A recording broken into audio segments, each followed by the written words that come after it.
Čau visiem, mani sauc Endijs no Termo.lv. Šodien esam ciemos pie Jāņa Somu mājā, lai parunātu par un ap koku mājām, bet tā skaitā arī mazliet par ventilāciju un apkuru koku mājās. Tā kā skatāmies. Čau, Jāni. Čau. 2 vārdos par sevi varbūt var pastāstīt. Ar Somu mājām nodarbojos jau 11 gadus. Un tas, ko mēs darām ikdienā, ir ceļam kvalitatīvas rūpnieciski ražotas koku karkas mājas.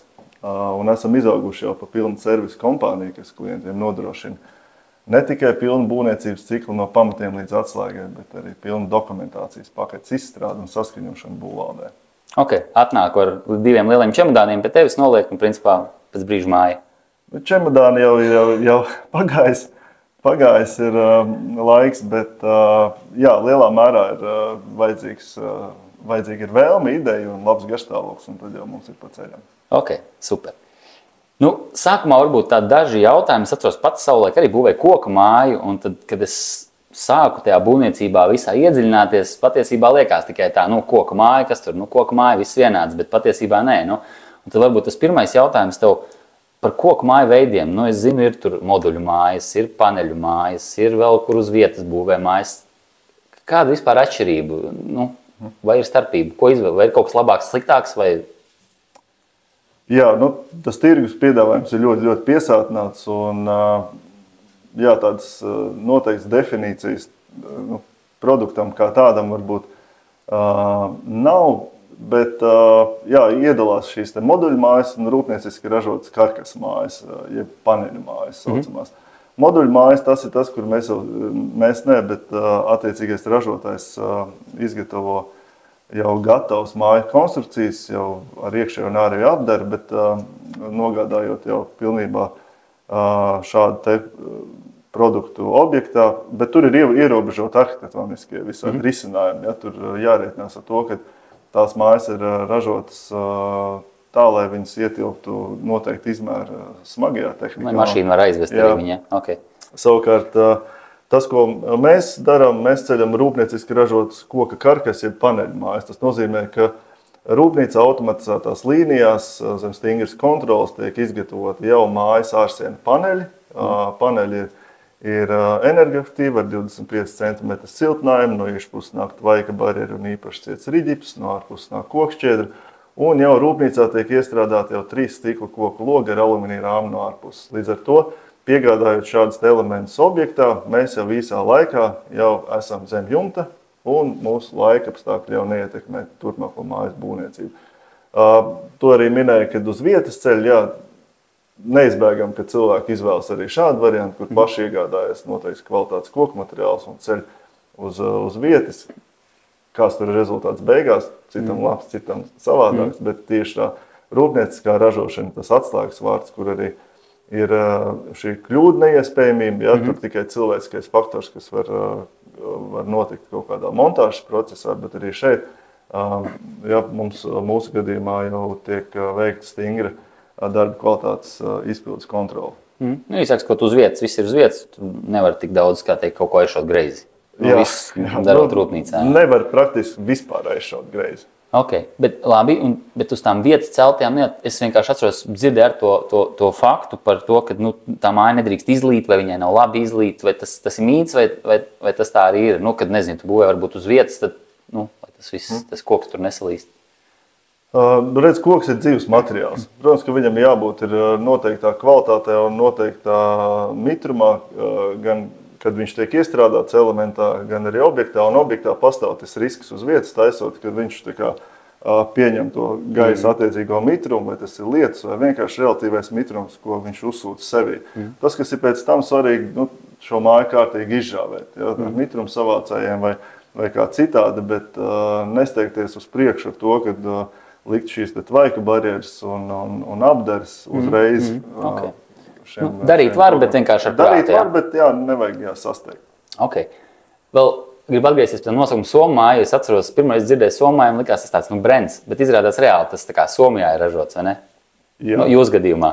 Jā, tas ir tas, kam arī liela daļa varbūt sākumā nenotic, bet jā, tas tā ir, ka mēs jau šos 20 gadus pārstāvam lielāko privātmāju ražotāju Somijā, rūpnīca ar nosaukumu Omatolo. kas specializējas šādu rūpnieciski ražotu koku karkasu māju būvniecībā, te ir 90 gadus, un viņu jau pieredze ir mērām vairāk kā 25,000 realizētu projektu. Un tas tā ir, ka mēs arī to kvalitāti vedam uz Latviju. Nav tā, ka ir bieži tas arī stereotips, ka viņi noteikti kaut kādu otrreizējo preci ved pie mums. Nē, visiem ir vienot normatīvi, kvalitātes prasības, jebkurā brīdī mūsu objektu var arī pārbaudīt. Kvalitātes speciālisti, un tad jau tiek riskēts ar rūpnīcas. No Somijas, tā kā Džeki atbraukt un pastīties, vai jūs visu normāli darat, jā? Jā. Ok, forši. Labi, būvējam māju, mēs jau pieskārāmies mazliet par tām lietus un tām lietām. Kā ir ziemu? Ziemā arī var būvēt? Es atceros, vienmēr stāstīja vectētiņš, tur pamatus jāieliek, tur ziema jānostāv, un tad tur kaut ko drīkst sāk. Kā tagad vispār tas ir gājis uz priekšu, tur maucam arī ziemā, vai kā tas notiek? Jā, principā būvniecība teorētiski ir iespējama cauri gadu. Tas, kas ir svarīgākais līdz saliem, izbūvēt pamatus. Pamatiem mūsdienās nav jānostāvs tik daudz, cik ir jāsacietē betonam, bet arī ziemas apstākļos pie noteiktiem tur mīnusiem ir dažādi piejaukumi, bet to jau viss risina jau inženieris sadarbībā ar būvnieku, ja tāda apstākļa pienāk. Nav pamatiem jānostāvs, to viss process apiet ar blietēm, ar certificētiem materiāliem, tehniku. Līdz ar to arī slodzes pēc tam uz pamatiem tiek liktas pakāpeniski, un tur nav nekāda risku, kad var būt kaut kādas neplānotas sēšanās vai pasardievs vēl kaut kas sliktāks. Tas, ar ko klientiem ir jārēķinās, un par to, ko mēs viņus brīdinam, kad māja tiek celta nesezonā, kad mēs tomēr esam atkarīgi no mātes dabas, un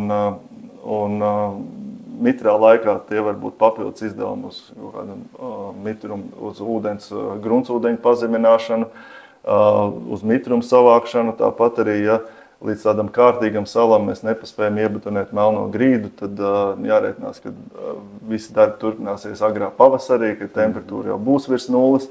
Bet par to mēs visi runājam. Tie klienti, kuriem mēs esam paspējuši ielikt melnās grīdas un komunikācijas, tur jau vairs nekas tālāk būvniecībā netraucē. Dot virsū, ok. Labi. Tu jau mazliet pieskāries pirms tam par to konstrukciju, un es gribu sākt iet tajā ventilācijas un apkuras virzienā. Atkal, kad būvējam, es neesmu speciālists tieši par būvkonstrukcijām, bet ir varianti ar plēvēm, ar kokšķiedrām, ar vēl dažādi tie risinājumi. Kāds ir tas risinājums Somājas gadījumā? Ir plēve?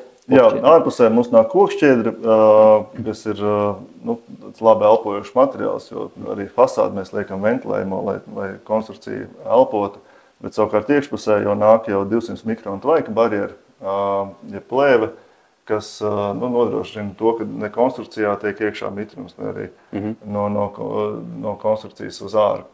Un, protams, kad viena no svarīgākajām mājas agregātiem, mājas dvēselēm ir tieši ventilācija, ja, jo mēs ceļam praktiski super blīvu, praktiski pasīvu māju, un kādam ir šajā mājā jārūpējas par mikroklimatu, ja, kas ir ne tikai mūsu labsajūta, bet arī konstrukcija ilgtspēja. Ja. Un, lai cik arī mēs būtu varbūt kaut kā izglītoti par to, kad savulaik mājas elpoja, bet viņas jau neelpojas aiz tā, kad viņas bija pareizi uzceltas, ja viņas elpoja, tāpēc, ka viņas bija uzceltas kā gadījās. Neblīvs. Ja. Jā, neblīvs. Tāpēc viennozīmīgi, jā, kad ventilācija ir pirmā lieta, par ko mēs runājam, un tā ir arī vienīgā lieta, no kuras mēs arī neļaujam atteikties. Ja klients, piemēram, kaut kādu iemeslu dēļ uz kaut kādām pozīcijām vēlas ekonomēt, tad tā nekad nebūs ventilācija. Ok. Kas tīri teorētiski var notikt ar māju, ja neieliek ventilāciju? Blīvu māju, kā mūsdienās būvēt? Atskaitot to, ka ātrāka novecošanās. Jā, cilvēkam vai mājai? Cilvēkam un mājai. Tas ir, sajūta līmenī. Protams, ka tas ir izglītojošs darbs, ar ko mums un tev ir jāstrādā ar cilvēkiem, jo salīdzinoša rekuperācija ir kaut kas jauns. Ja? Vēl pirms gadiem 5+, tas vēl bija jauns un salīdzinoši dārgs produkts. Ja, un pārliecināt klienti, ka tas ir tas, kas ir vajadzīgs, nenācās viegli, jo visi jau bija pieraduši ar šo mehānisko motoriņu, ja, nosūcēju būtību.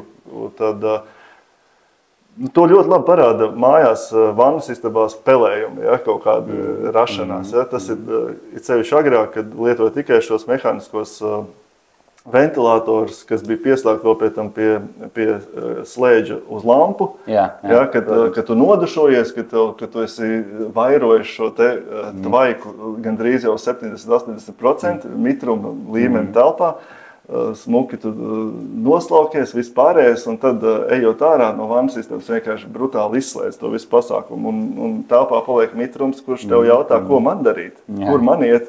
Un ko viņš dara, viņš turpat arī kaut kur ar sevi tiek galā. Viens ir tas mitrums, ko var redzēt, bet otrs jau, man liekas, tas, ko tu nevar redzēt, ir patiesībā tas siltums, ko tu izsūci. Agrāk, tagad ar jauniem energonormatīviem visiem prasībām, tev ir jāiekļaujas tajā A, līdz ar to, tīri vienkārši velkot siltumu brutāli no mājas ar ventilātoru ārā, tu droši vienkārši nevar iekļaut, tāpēc iekļūtajos normatīvos līdz ar to sanāk. Bez rekuperācijas nevar, jā. Nevar. Ok, un tad otra, mazliet no cita faktora aspekta pagriežot, ir šīs plēves un par šo ventilāciju, un tā skaitā arī par citām komunikācijām, par siltumsūkņu caurulēm, principā vajag domāt jau laicīgi, jo pēc tam vairs nevar urbt caurumu tajā sienā, un atkal tur ir tā plēve, ir varbūt jau kaut kāda apdara virsū, un atkal urbjot, tad sanāk, tu principā sabojā to plēvi, sabojā visu to blīvumu, un sačakarēja visu to labo, ko kāds ir centies izdarīt. Tas ir ļoti, ļoti labi tas, ko tu saki, un tas ir tas, ko mēs darām. Mēs ar klientiem sākam strādāt pie šiem jautājumiem, principā uzreiz pēc līguma parakstīšanas. Un katram šim komunikāciju veidam, vai tas ūdens kanalizācija, ventilācija, tiek izstrādāti jau tehniskie projekti. Un tur jau klientam tiek doti mājas darbi. Viņi tiek laicīgi jau savesti kopā ar mūsu sadarbības partneriem, kas viņiem izskaidro pirmkārt jau tās iekārtas nepieciešamību, un tad jau izzinot viņu dzīves paradumus, cilvēku skaitu un vispārējo, tiek piedāvāts šis labākais risinājums. Un tad, kad klients mums ir aizpildījis šo te anketu, zem kuras mums arī ir paraksti, tikai tad mēs nododam darbu uzdevumu jau izpildītājiem. Un kamēr tā anketa nav aizpildīta, un tas skar ne tikai ventilāciju, bet arī apkuri, santehniku un vispārējo, mēs darbiem klāt neķeramies, jo tieši tā, konstrukcijas ir rūpnieciski ražotas, un jebkāda iejaukšanās pēc tam šajā konstrukcijā tikai to var bojāt. Ja, tāpēc laicīgi paredzot izvadus, ievadus, ja, vai tie iet caur pamatiem, vai tas iet caur jumta kopnēm un nāk lejā pa starpsienām, tā mēs izslēdzam to, ka mēs bojāsim šo rūpnieciski ražoto konstrukciju. Tas, principā, ieteikums jebkuram, kurš būvē, padomāt jau laicīgi par šo visu, nevis uztaisīt. Pēdējā brīžā. Jā. Jo es arī savā praksē redzu, ka ir tā, ka cilvēks vienalga par to pašu siltumsūkni vai par to ventilāciju, atopās tagad, jāliek jau reģips, tad sāk domāt par to, kur to siltumsūkni likt vai kā viņu vilkt. Un tad es atbraucu, es saku, forši varam izdarīt, bet tev tur reāli plēve jau aiz fasādes apdars ir. Es saku, mēs tur viņu vairs nevaram nenolīmēt, neko smuki izdarīt. Un tad ir variants vai ņem nost fasādes, atkal ņem nost daļu fasādes, lai var izurpties, visu nolīmēt. Un, tas ir tāds sāpīgs īstenībā punkts. Tā kā visi padomājiet par komunikācijām jau pašā sākumā. Un vēl jau svarīgs faktors ir tas, ka zinot šīs iekārtas un agregātus, mēs varam kompakti izplānot arī saimniecības telpu. Ja? Lai nav tā, ka pēc tam, kad tu ieej un visiem ir skaidrs, ka tie ir pēdējā brīža lēmumi, vai ka tu ieej un ka tu redzi, ka tur ir viss pārdomāts, ja? Ka tur viss ir kompakti, šīs iekārtas stāv noteiktā stūrī, un tev vēl ir vieta vējsmašīnai, žāvētājam, mājas loriņiem un visam pārējiem. Parasti šeit vēl tas stāsts vienmēr par to, ka bieži vien tās tehniskās lietas kārto vīrs, tādā klasiskā būvniecības un tā saimniecības telpa parasti ir tā sievas tā valstība, un tad ir tas, ka tie vīri pēc tam dabū pausīm no tām sievām, ka viņiem ir piekrāmēts ar kaut kādiem siltumsūkņiem un ventilācijām, un tur bija jābūt veļas mašīnai un žāvētājiem, kas tas tāds vispār ir. Un, tas ir ļoti labs padoms. Okay.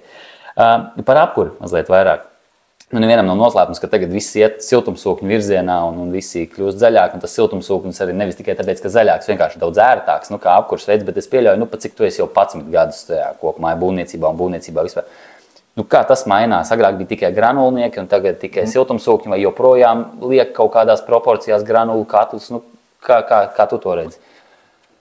Jā, ja mēs skatāmies 11 gadus atpakaļ, tad, protams, tie bija cietie kurināmie un tā bija gāze, kas dominēja. Tad nāca maksāt spējīgiem cilvēkiem zemes siltumsūknis, bet tad viņš vienā brīdī sāka stagnēt. Izmaksas augsts, bet tā efektivitāte tāda bija, tāda arī palika. Tad es atceros pirmo super neefektīvo gaisa siltumsūkni. Yeah. Bet tāds bija laiks, viņš vienkārši, tas bija kaut kas jauns. Lai gan Skandināvijā tas nav nekas jauns. Ja? Viņi jau pie šīm iekārtām ir dzīvojuši gadu desmitus. Bet, protams, ka tagad ar visiem notikumiem pasaulē un cilvēks arī domājot par planētu, par nākotni, par neatkarību varbūt, tad viennozīmīgi gaisa, ūdens, siltumsūkņi ir tie, kas šobrīd dominē. Un es varu teikt, ka viņi ir katrā mājā. Ja, tas pēdējos projektos, kurus mēs realizējam, tas ir... Nav tā, ka tur vēl diskusija ir.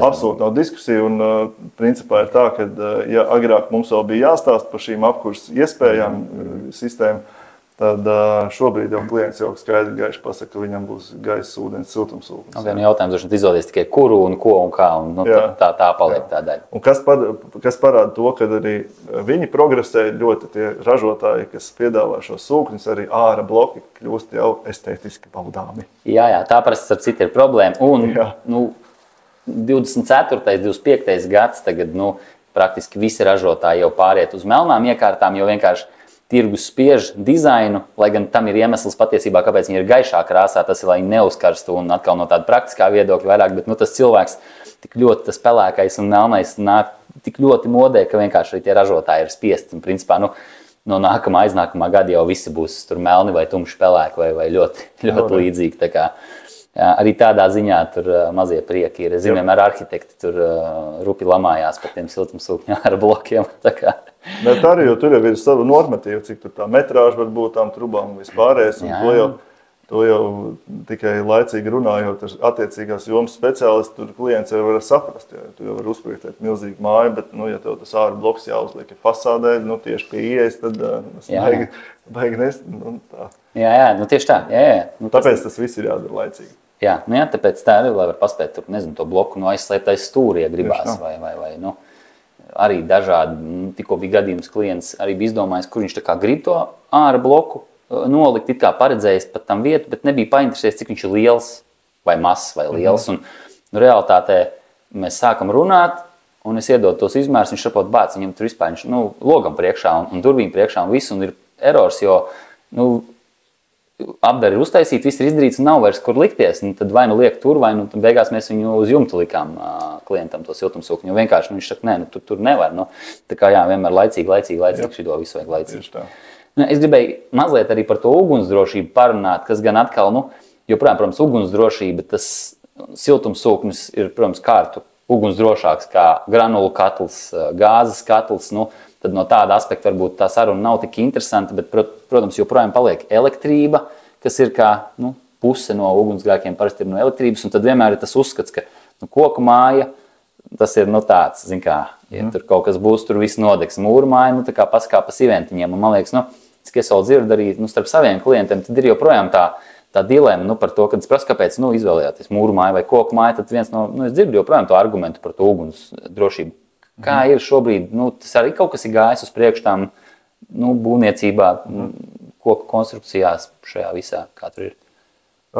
Jā, pirmkārt jau pasaka par 3 cimentiņiem ļoti traucē mūsu biznesā, kā tādā, jo arī uz to bieži atsaucās uz konstrukcijām, ne tikai uz ugunsdrošību, bet uz vispārējo, ka vilks atnāks un nopūtīs. Bērns jau izaug bērndārzā, jau var domu, ka koku mājas tieši tā, jā, tā kā tur jau saknē tiek ieliks nepareizs pamats. Jums varbūt vajag nolobēt kaut kā, lai pārakstu bišķi to pasaka kaut kā. Ka nevar nopūst. Ka nevar nopūst, nevar aizdedzināt. Un ugunsdrošība ir tāda, tā kā mēs abi esam arī bijuši apdrošināšanas jomā, tad mēs zinām, ka, ja labi deg, tad viss deg. Ja? Bet šeit pats svarīgākais ugunsgrēka gadījumā ir tas laiks, cik ilgā laikā tu vari pamest šo ēku dzīves. Un, kā mēs zinām, ugunsgrēks bieži vien, ne tikai elektroinstalācija ir tas kas visbiežāk varbūt ir tas iemesls, bet nereti arī tās ir iekšpusē, kas ir aizskari, kaut kā dīvāni vai kaut kas aiz neuzmanības, kas aizdegās. Un te ir ļoti svarīgi, lai to ēku varētu laicīgi pamest. Un jebkurā gadījumā, lai kas arī būtu aizdedzies vai dedzis, apdrošinātāji tāpat visu sedz to māju no nulles. Tur nav tā, ka ir renovācija, ja tev iedos kaut kādu atpakaļ naudiņu. Bet, kas attiecas uz mūsu mājām, tad šeit mūsu ražotājs ir gājis jau soli uz priekšu. Mums ir ugunsdrošības testi, kas ierindo mūsu mājas pēc normatīviem U2B degšanas klasē. Ja koka mājas standartā ir U3 klase, tad mēs jau esam īsu solīti no mūra māju degšanas klasifikātori, kas arī mums ļauj ar apdrošināšanas kompānijām jau izstrādāt specializētus koeficientus tieši somu māju apdrošināšanai, kur klients jau var ietaupīt zināmu naudas summu, apdrošināt savu īpašumu, un par to neuztraucoties.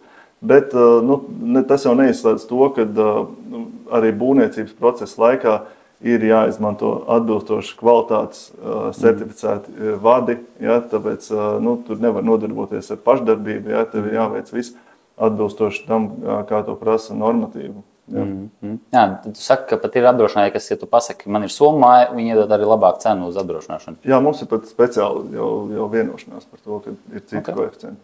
Ok, super, izklausās labi. Un tad gala beigās viss tā inflācija, viss tagad ir dārgi, viss ir kļūst daudz dārgāk. Cik maksā vispār šodien uzcelt māju kvadrātmetrā? Nezinu, vai kā jūs mērķi. Jā, tas ir jautājums, uz kuru noteikti lielākā daļa gaida kaut kā saspringt, atbildi. Lētāk nevar? Lētāk nevar. Jā. Ir tā, ka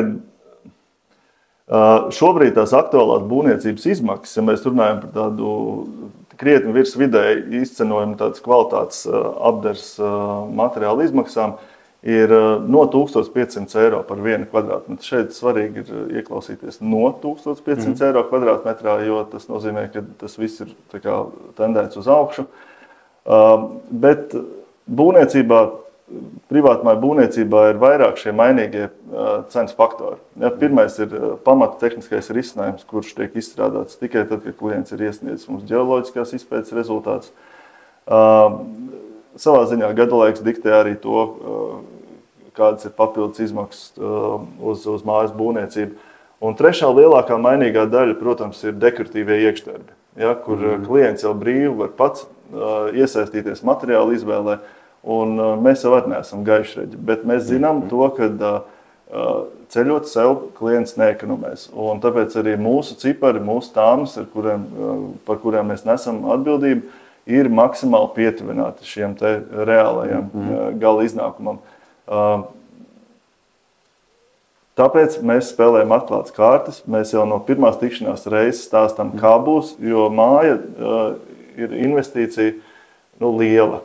Ja, un nereti tā ir pirmo reizi cilvēkiem, un tāpēc šeit laiks jokiem jau izbeidzās. Ja, tāpēc mēs arī neesam ieinteresēti, lai klients ēstu pusdienas uz elektriskās plītiņas pie nenošpaktelētām, nenokrāsotām sienām. Ja, mēs esam ieinteresēti, lai viņam finanses pietikt līdz beigām, un viņš pie galda sēdētu ar draugiem un stāstītu, kur viņš uzcēl to māju. Ja, tāda mūsu mērķis. Jā.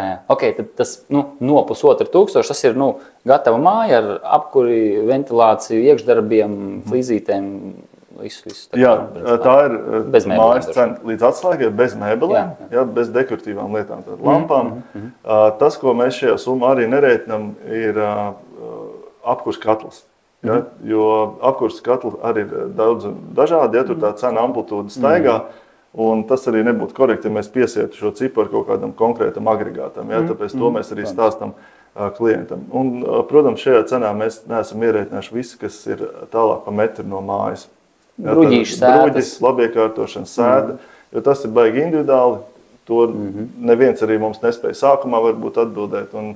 Un tur mēs apmēram pēc kaut kādām aktuālajām izmaksām varam priekš bankas sagatavojot informāciju, ja banka ir nepieciešama klientam kā līdzfinansējums projektā, tad šīs te papildus pozīcijas mēs uzrādām. Ja? Bet tās ir informatīvi, tās nav tā, ka mēs varam atbildēt par to. Bet tas man ir ritīgi svarīgi arī to, padomāt par to labiekārtojumu. Sākumā es atceros, ka es pats būvēju savulaik, tad tā bija tā lieta, ko likās, tur pēc tam jau sajies, tur sētu uzliks, tur bruģi uzliks, un pēc tam, kad tu tur uzbūvē, pasties kontā, paskaties ārā pa logu, tur saprot, cik tas maksā, un tā tu vēl šobaldienu dzīvo bez tās savas sētas un bez tā savu bruģi. Nē, tāpēc būvniecībā ir, tāpēc varbūt klienti, kur izvēlas mūs kā savus mājas būvnieks, viņi beigās to novērtē, jo viņš jau sākumā ir dabūjis tos cipars, ar kuriem viņam ir jārēķinās. Un ja viņš ir spējis to visu akceptēt, ja, tad viņš arī to būvniecības laikā saprot, jā, tas tiešām maksā tik, cik tas maksā.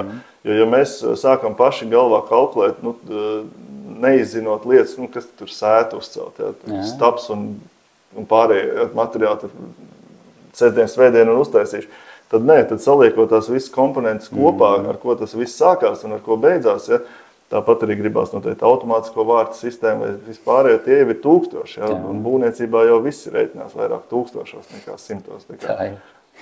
Un beigās, jā, kad tu redzi, ka tev atlikušais finansiālais apjoms ir tāds, bet darām ir darbi vēl tik daudz, tad rodas pārdoms, jā.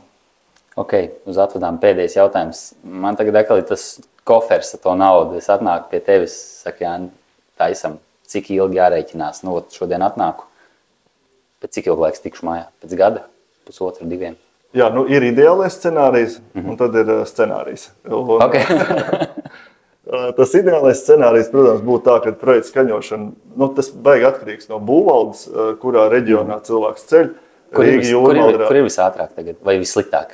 Rīga Jūrmala, pie Rīga? Mārupa ir visātrāk skaņošanas ziņā, Rīga Jūrmala visilgāk. Ja? Tur jau ir gads un ilgāk tā tikai dokumentācijas sadaļa.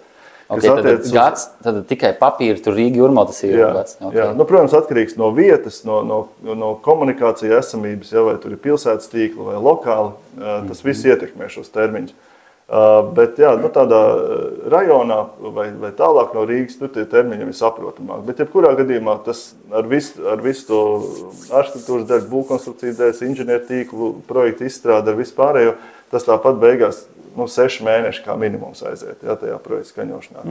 Okay. Savukārt pati būvniecība, tas arī atkarīgs, protams, no projekta. Vidēji ilgs no 6 līdz 9 mēneši. Tas ir, ja mēs runājam par tādu viens stāvs 100-130 kvadrātmetru māju, tad tie ir tie 6 mēneši. Protams, arī svarīgs ir gada laiks, kurā mēs uzsākam būvniecību, jā, jo ir gada laika, kad var iestāties kaut kāds dīkstāvs dēļ laikapstākļiem. Ja viss aiziet, principā, tad gada laikā var uztaisīt ar papīriem un būvēšanu, tad jautājums ir, ja droši vien kaut kāda rīndē. Jā, un te ir tas no ideālā scenārija pārējiem uz parasto standartu. Tad arī mēs sakām, kāda konkrētajā brīdī ir noslodze mums. Mēs tam ļoti rūpīgi sekojam līdzi, bet šajā būvniecības laikā tā kā mums ir ļoti daudz gan rīdzinieki, jūrmalnieki, mikslis ir Mārupe, Babīte, Liepāja, Ventspils, tad bieži vien šajās te plānotajos ideālajos scenārijos ir novirzes. Un tad mēs kādu liekam, piemēram, tā rīdzinieka vietā, ja, kuram tur būvvalde ir izteikusi kaut kādas vēl tur piezīmes uz projektu skaņošanu. Tāpēc ar katru mēs runājam šo jautājumu individuāli. Mēs arī sakām, ka tie pāris mēneši neko baigi dzīvē nemainīs. Mēs, protams, respektējam tos, kuriem ir bankas finansējums arī, jo tur tad tiek runāts arī ar banku par šo te izmaksu termiņu pagarināšanu bez nekādām tur soda sankcijām. Katrs ir mums individuāli apkalpots, izzināts, aprūpēts klients. Man savulaik viens būvnieks teica, ka uz ievākšanos esot tikai 2 iespējamie termiņi - Ziemassvētki un Jāņi.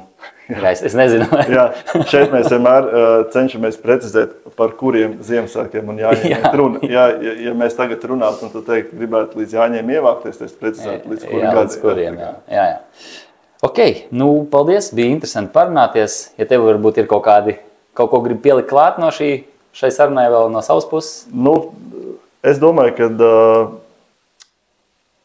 labāk ir vienreiz pie mums atbraukt, nekā 100 reizes dzirdēt vai lasīt par mums. Tāpēc mūsu konsultācijas ir bezmaksas, viņas ir eksperta līmeņa.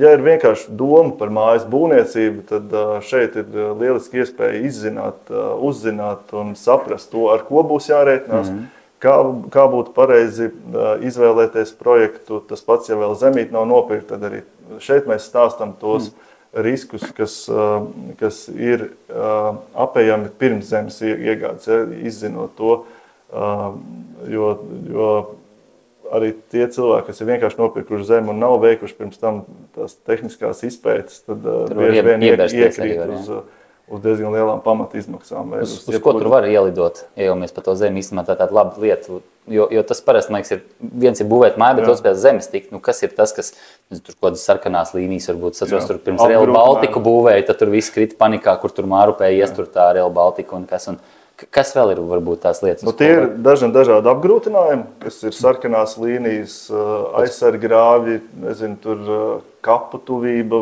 vai dzelzceļa līnija tuvība, ja, tur tas pats komunikācijas. Ja kāds teica, nezinu, biežāk jau tie ir mākleri, kad komunikācijas ir turpat uz ceļa, tas ir ļoti labi, ka viņas tur ir, bet vajadzētu noskaidrot pašiem, vai viņām varēs pieslēgties. Ja, jo tur arī ir daudz un dažādas nianses. Tas pats, tas ūdens kanalizācija, pilsētas, tas ir elektrība, jānoskaidro debes puses. Ja, jāskatās, idejiski, kā jūs vēlaties tajā vietā to māju novietot. Jāstāsta, vai kaimiņi nav pienākuši pārāk tuvu robežai, jo agrāk jau vienkārši ar kaimiņu piekrišanu varēja pienākt klāt līdz robežai. Tas nozīmē, ka savu māju tur nevar būvēt. Ka tev vajadzēs iet prom. Ja? Ļoti daudz visādi. Par elektrību patiesībā, jā, tas ir ļoti labs punkts arī no siltumsūkņu puses. Atkal, ja es no savas puses skatos, mums ir bijuši gadījumi, kur cilvēki nopērk zemi un tagad grib pieslēgties. Viņiem saka, ok, jūs varat pieslēgties, bet jūs šeit varat dabūt vienu fāzi 16 ampērus. Vairāk šeit vienkārši, ok, mums tur 32. gadā būvēsim jaunu infrastruktūru, tad būs tā elektrība. Un tad cilvēks principā paliek ļoti ierobežots savā uzreiz kaut kādā izvēlē, atkal to pašu siltumsūkni. Tu vienkārši nevari uzlikt to siltumsūkni, jo viņam vajag lielāku jaudu, piemēram. Tā kā tas ir arī ļoti labs. Man tikko pirms filmēšanās bija tikšanās, kur es nespēju pārliecināt, ka vajag 3 fāzes. Jo viņš līdz šim dzīvē ir dzīvojis ar 1 fāzi, bet grib māju nopakot ar rekuperāciju, ar siltumsūkni, ar visu pārējo. Un, šeit ir vajadzīgi arī to papildus speciālistu iesaisti, kas izstāsta to, jo skaidrs, ka 3 fāzes maksā dārgāk. Bet tas viss ir jānoskaidro. Pirmkārt, tev ir jau tagad 1 fāze, vai tur 3 fāzes ir iespējams, vai tā līnija jau nav pilna. Varbūt tu paneļus gribēs uzlikt, un tur atkal vajadzēs 3 fāzes. Tieši tā kā, tās ir tās lietas, kuras ir jāizcina. Protams, zinot to, ka arī tā zeme ir emocionāls pirkums, diemžēl ir daudzi tādi, kas nāk ar zemes gabaliem, kur tu redzi, ka nav bijis pirms tam šī izpēta vai domāšana par to, kā to māju uzlikt pareizi. Ja? Bet tāpēc esam mēs, kas arī no tā paša nekā var panākt kaut kādu jau baudām rezultātu. Bet ir bijis tā, ka atnāk kāds un saka, ka šī te toši neko nevar uzbūvēt. Ir bijis gadījums Babītē, jā, kad grunts ir tāda, ka tur neko nevar uzlikt.